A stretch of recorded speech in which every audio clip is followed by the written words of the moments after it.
বিসমিল্লাহির রহমানির রহিম। আসসালামু আলাইকুম।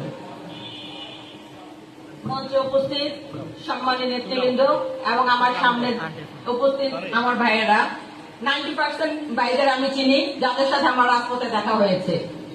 আজকে আমাদের আলোচ্য যে বিষয়টা, বিএনপি রাষ্ট্র ক্ষমতায় আসলে যে 31 দফা রাষ্ট্র মেরামতের, সেটা নিয়ে আলোচনা করার কথা।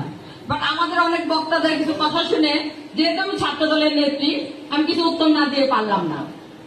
প্রথম পয়েন্ট হলো, বললো যে আমাদের ভিতরে ঐক্য নাই, যে কারণে যে ছাত্র সংসদ নির্বাচন গুলা হচ্ছে সেখানে আমরা পরাজিত হচ্ছি।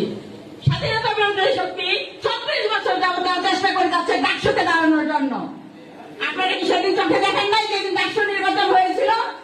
আমাদের আমির দাঁড়িয়ে থাকে গেটের সামনে, আর সাদিক কায়েমরা থাকে ভোট গণনা কেন্দ্রে। কি প্রমাণ হয় সেখানে?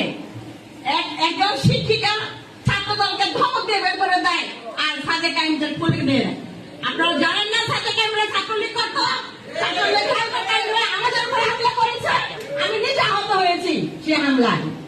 আমাদের ঐক্য আছে। ছাত্র দল সবচেয়ে বেশি এবং পরিশ্রম করে থাকে, এটাই নিয়ম। ছাত্র দল মূলত একটা কামলা সংগঠন, কামলা দেওয়ার জন্য ছাত্র দল সকল সুযোগ সুবিধা ভোগ করে। মূল দল বিএনপি, যুব দল আর ছাত্র দল কামলা দেয়, কিন্তু যখন অপবাদ নেওয়ার সময় হয় তখন ছাত্র দলকে নিতে হয়। এই যে ছাত্র সংসদ নির্বাচনটা এই মুহূর্তে কি খুব বেশি জরুরি ছিল?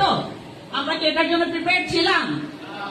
আমাদের এক ভাই বলে গেল যে হঠাৎ করেই নাকি জুলাই আগস্টে আবির্ভাব ঘটেছে।